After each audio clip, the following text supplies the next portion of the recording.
Good day, everybody. This is Harriet Westmore with the More to Discover podcast. This is a podcast where we discuss our journeys and learn ourselves through self-discovery. So before we get started with our present guest, I would love everybody to hit that like, share, and subscribe button. Sharing is caring, and we want to get the content out in the algorithm. So as I always say, please hit that like and subscribe. All right, with that being said, I'm going to introduce you to my lovely guest. We met through a mutual friend. We had took a 90-day class together, and I read her background, and she's talked about her background. I said, well, I have to have you on the show, so I really appreciate it. Jodi Luster. She is a spiritual consultant and leadership strategist who help leaders and entrepreneurs align their spiritual gifts, values, and vision with strong business systems.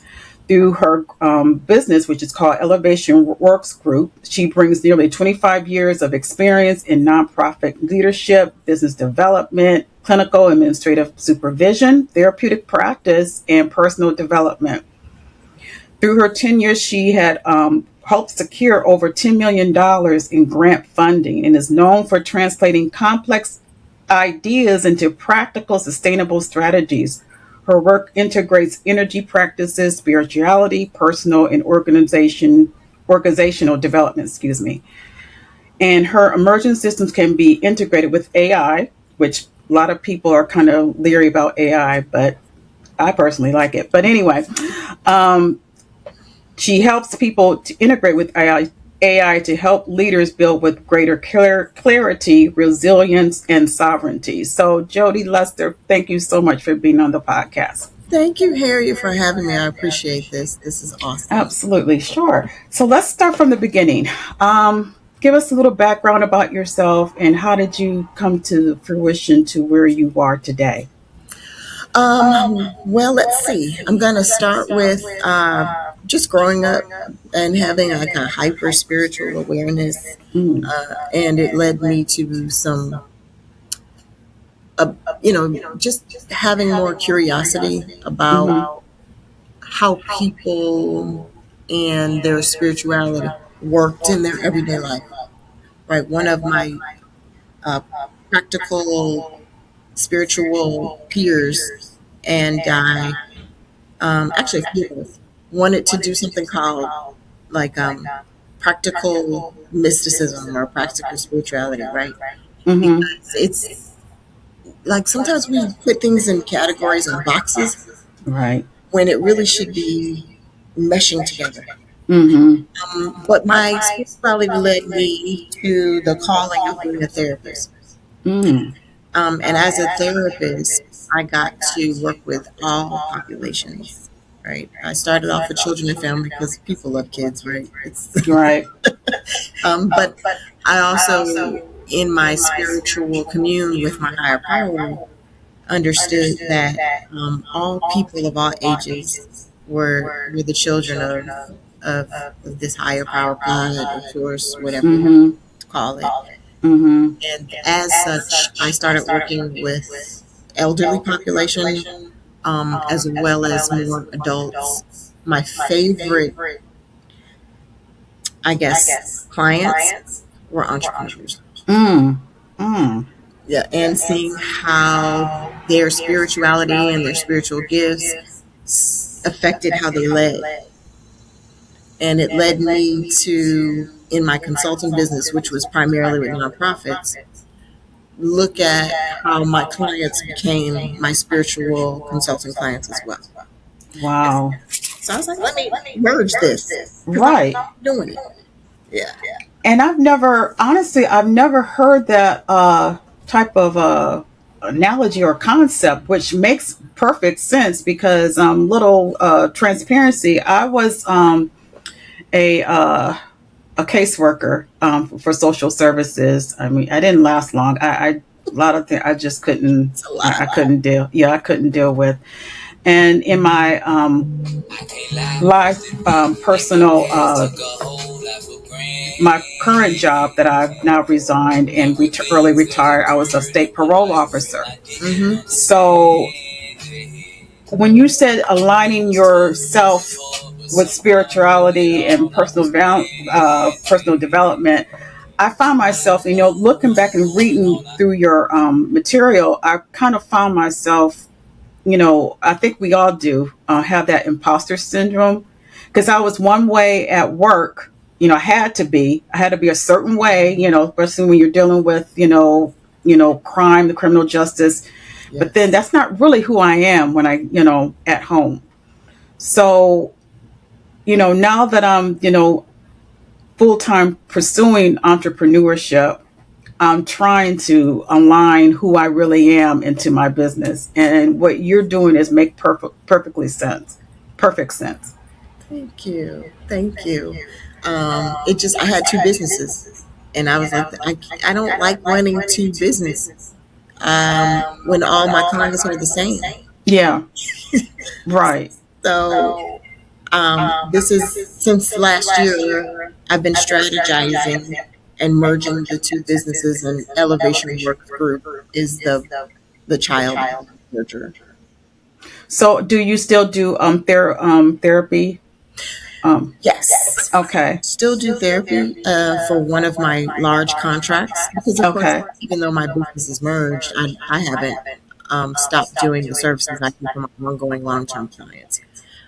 However, part of doing their organizational development and doing the leadership trainings and the workforce development trainings that I develop for them, Mm-hmm. to infuse a lot of the idea of spirituality and how that plays into how we treat clients and how Mm-hmm. we intervene with clients and families, and how we manage our energy and our time, so they get some of that mindset and spiritual training as well.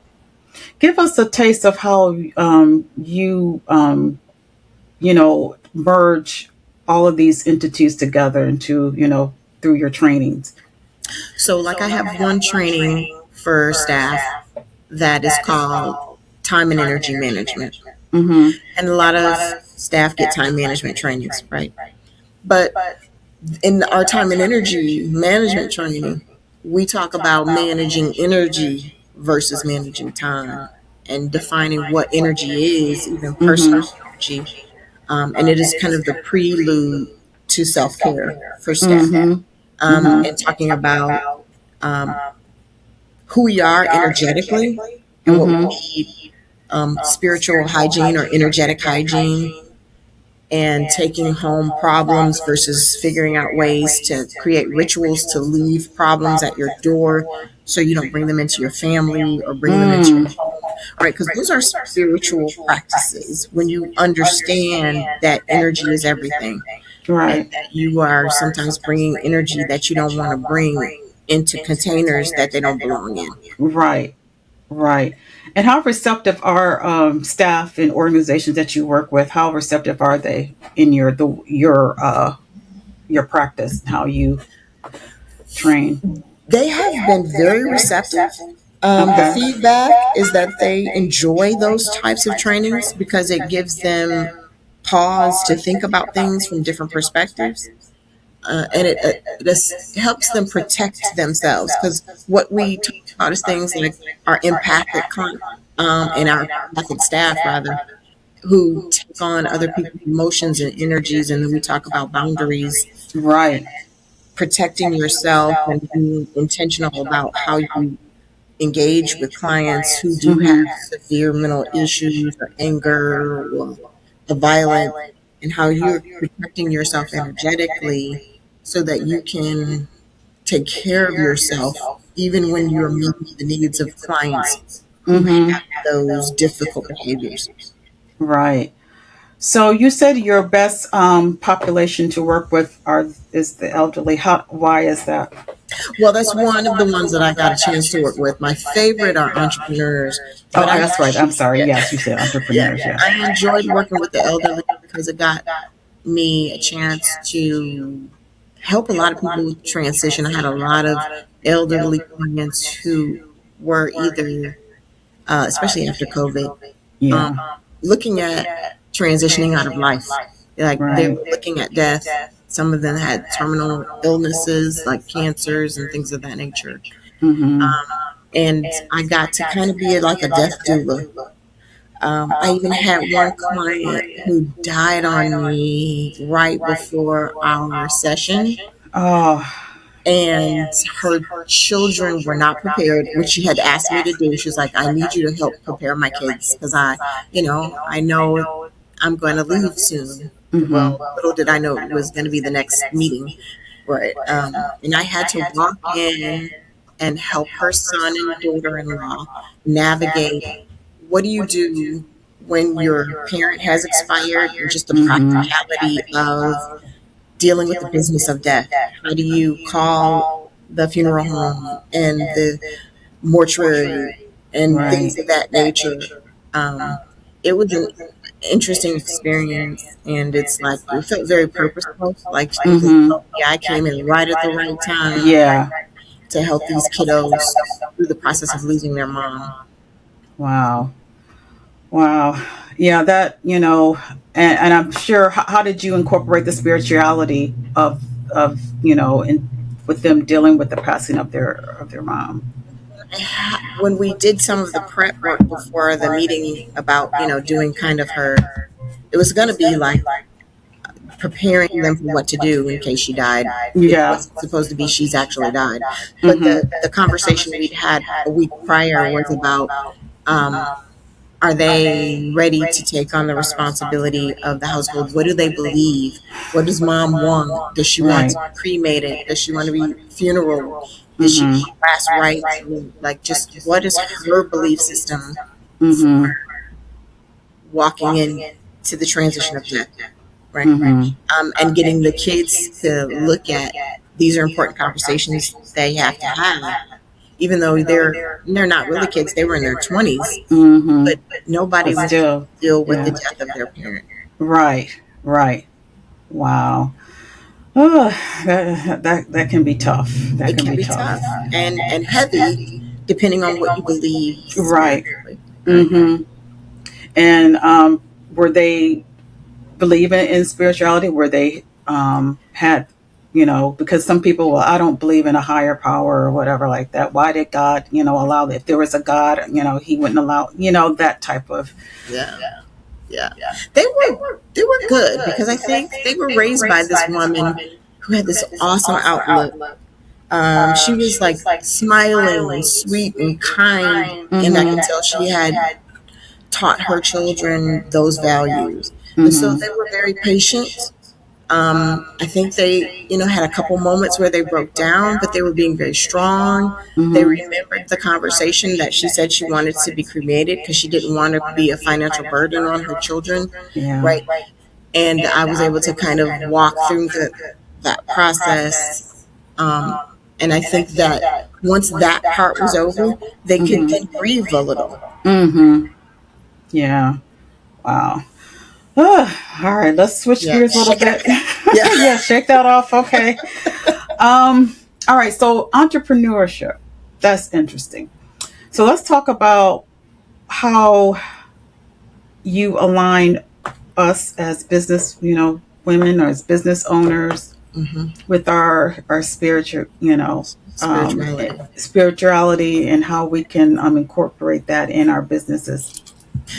Well, first, usually with most of my clients, they had their vision for either their nonprofits or Mm-hmm. their for-profit institutions, and then Mm-hmm. we began to talk about how they were having imposter syndrome, how they had confidence issues, and whether or not their business idea was going to work. Some Mm-hmm. of them started their businesses or nonprofits in honor of family members or Mm. children who had passed away, Right. just standing in that truth of, do I really want to do this business, or is this something I feel like I'm obligated to do spiritually?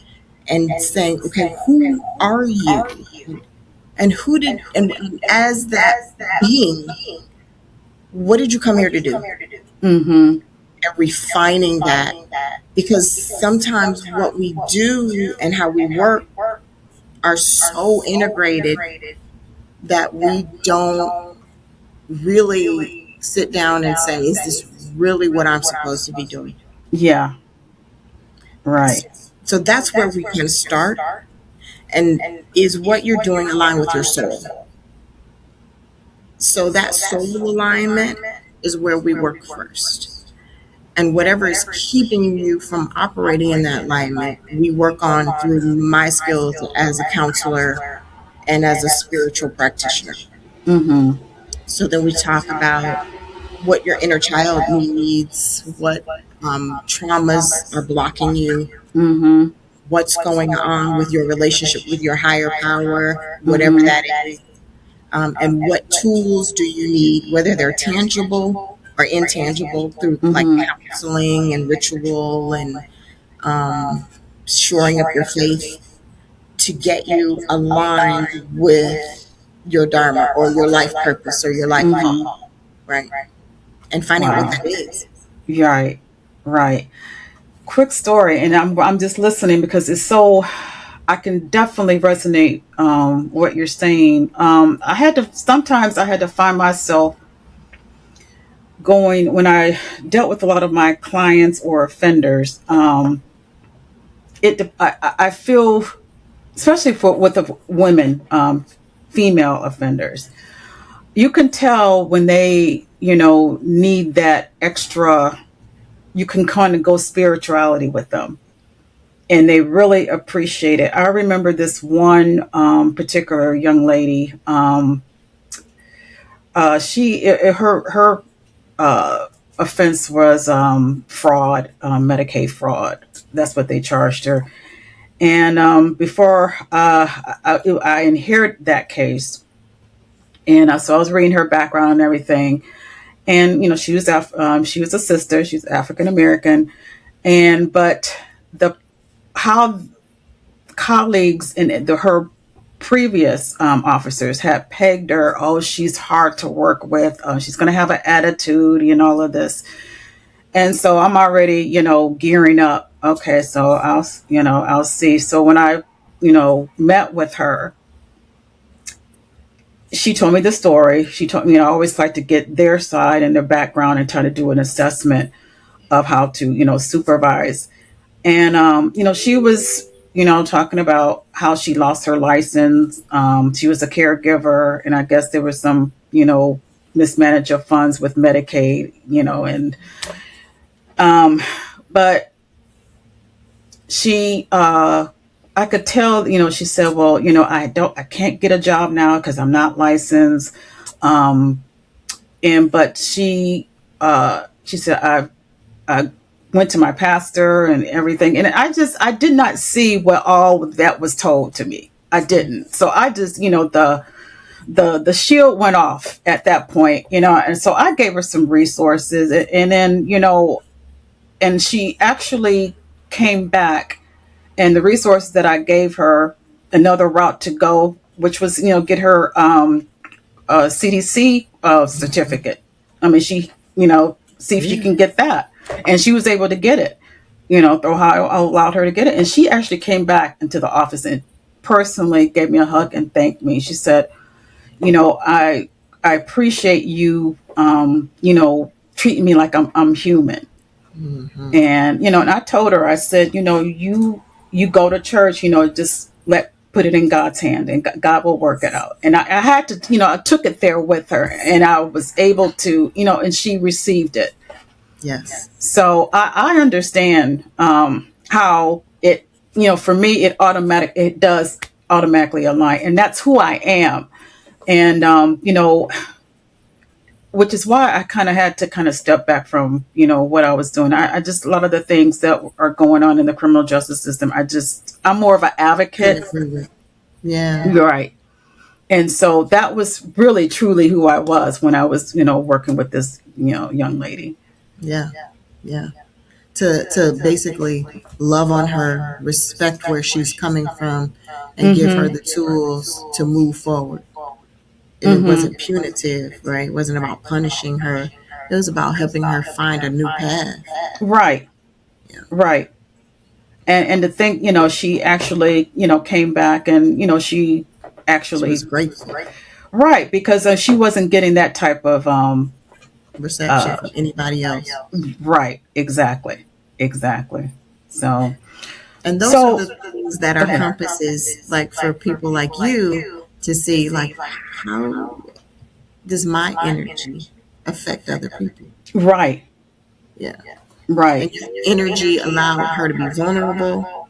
It allowed her to be seen, and Mm-hmm. it allowed her to be helped in Mm-hmm. in ways that the other people that you were talking to did not. Right, and you know, some of the other colleagues, they just didn't know the culture. I'll just put it that way and leave it alone. That's true. Okay.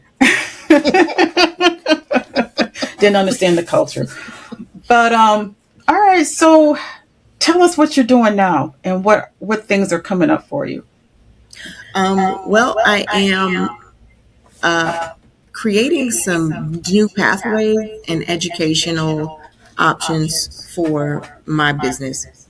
What's coming up next is I'm speaking on the divine feminine and talking about how women can be more empowered at a womb liberation festival that is an annual event given by the Wisdom Institute, which their mission is about empowering women. Mm-hmm.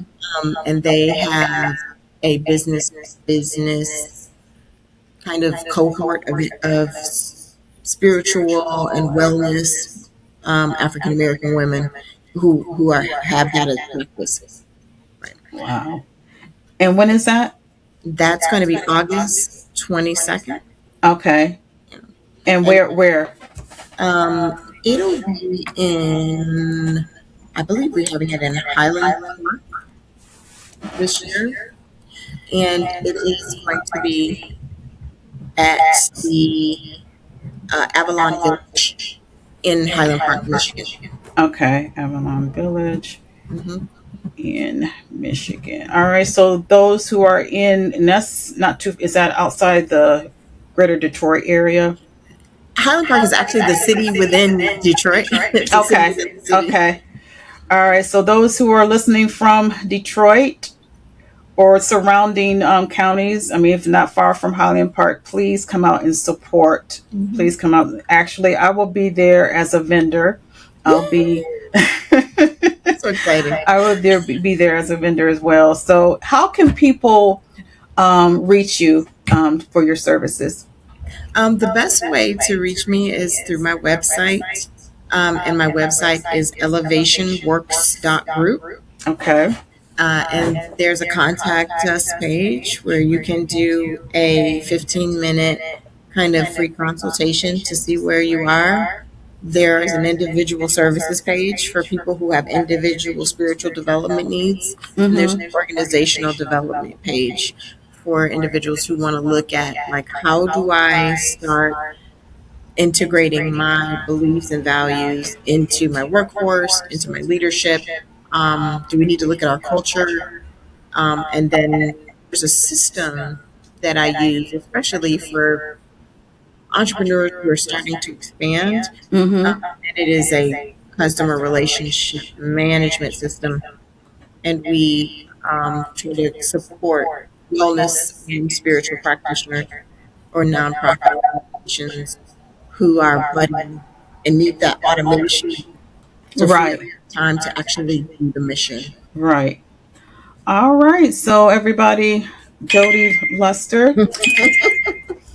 um, her website, which I'll have in the contact, I'll have it in the show notes. But please support. Let's come out and support her if you're in the Detroit area, Highland Park at the Avalon Village, Hmm. August 22nd. And it starts at what time? It starts at 12, from 12 to 5.